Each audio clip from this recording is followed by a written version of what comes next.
What's up, it's Faith, aka Celestial Fizzy, and I'm back with another video. Today's video is just like what the title says, 5 things that I wish I knew before having sex. So I'm gonna admit that I didn't have penetrative sex until I was 19 and I was in college. Wish I knew some things before doing it, like rug burn sucks. But I'm just gonna let you guys know a few of the things that I wish I knew. So the first thing is to pee after.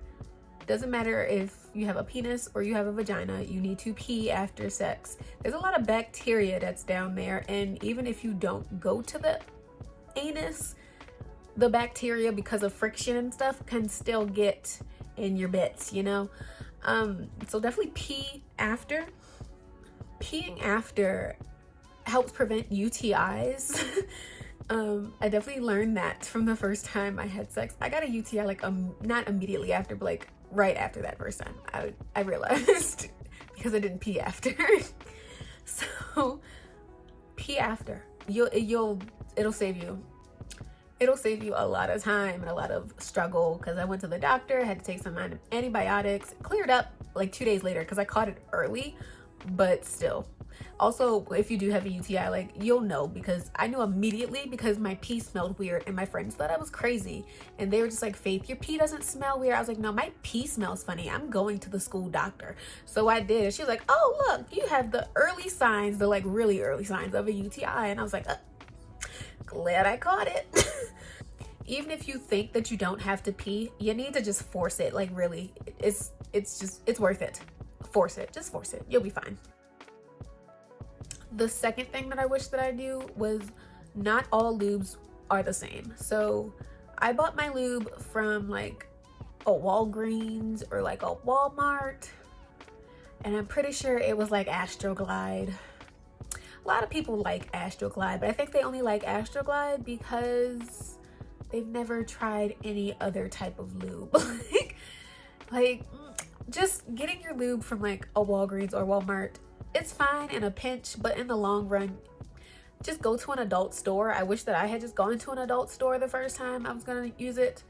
Just go to an adult store. They'll tell you the best lubes for what you're using. Don't be embarrassed. Let's just say that first. Don't be embarrassed. It's literally their job. They're not gonna make fun of you. You're not the first person to come in there looking for lube, talking about sex, because obviously this is an adult store. So just ask. They'll tell you what's best for you. I'm going to give you guys a little bit of a run through of the different types of lubes that there are.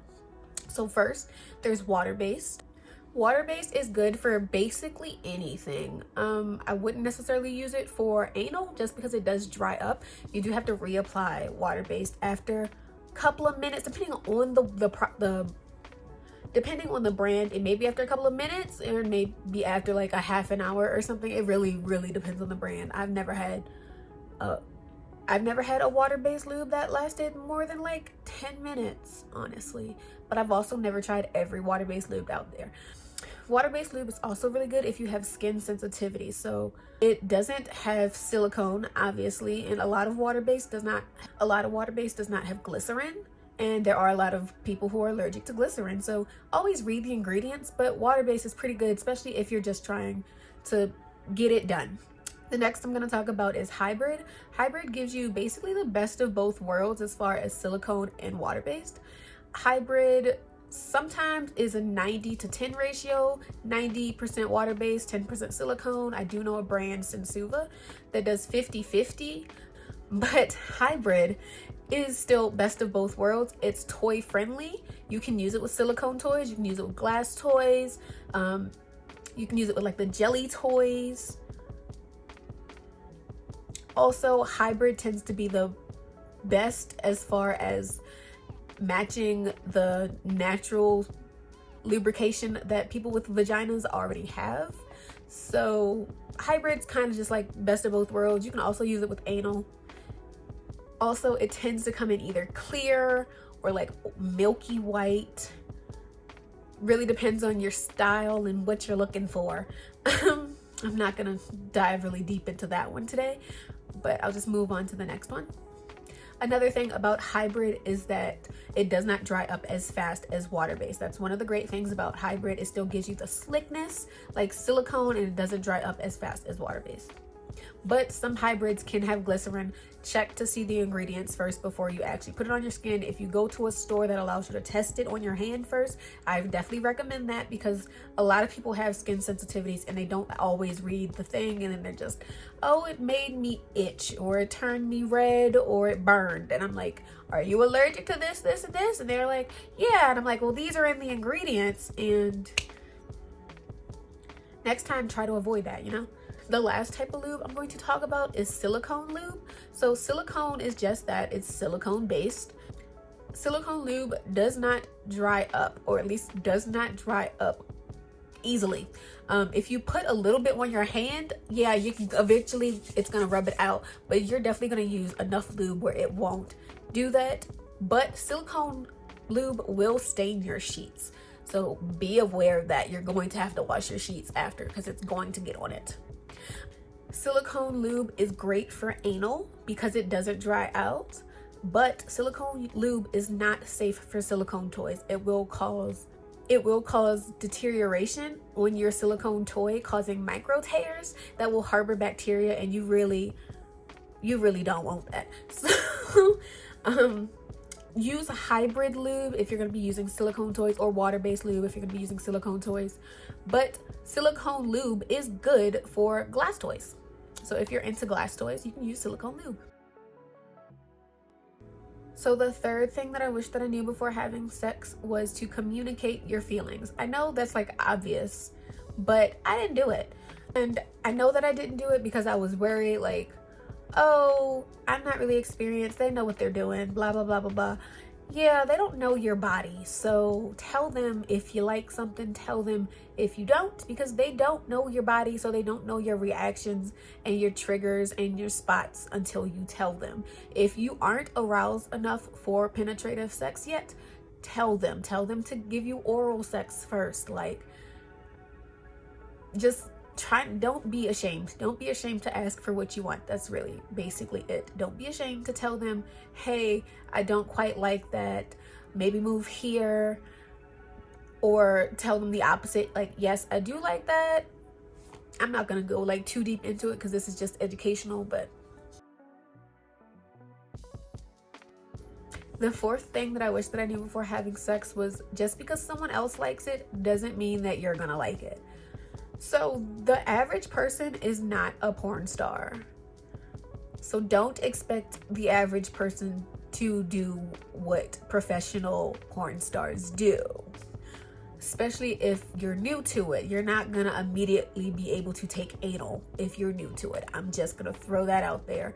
You need to start slow. If you're even gonna try it, start slow. I'm not saying that you should not try new things, because definitely try new things. You don't know what you like until you try it, right? But don't just try to jump in for the big gun. Like, ease your way into it is all I'm saying. And that goes for everything. Just ease your way into it. We are not all professionals out here. And the fifth thing I wish I knew before having sex was, virginity is not real. I spent most of my high school years just like saying, no, I don't want to lose my virginity. And lots of reasons that also literally didn't make any sense. It wasn't because of religious reasons, to be honest. I don't know what I was doing. I was just like waiting for the one. There's nothing wrong with waiting for the one, because you definitely should be attracted to and like who you're gonna have your first time with, especially since you want that to be a pleasant experience. But if that doesn't happen, then it doesn't happen. Don't beat yourself up about it. Virginity is just a social construct. Virginity is just a social construct used to control people with vaginas, to make them feel bad about themselves. That's all. Just to control us.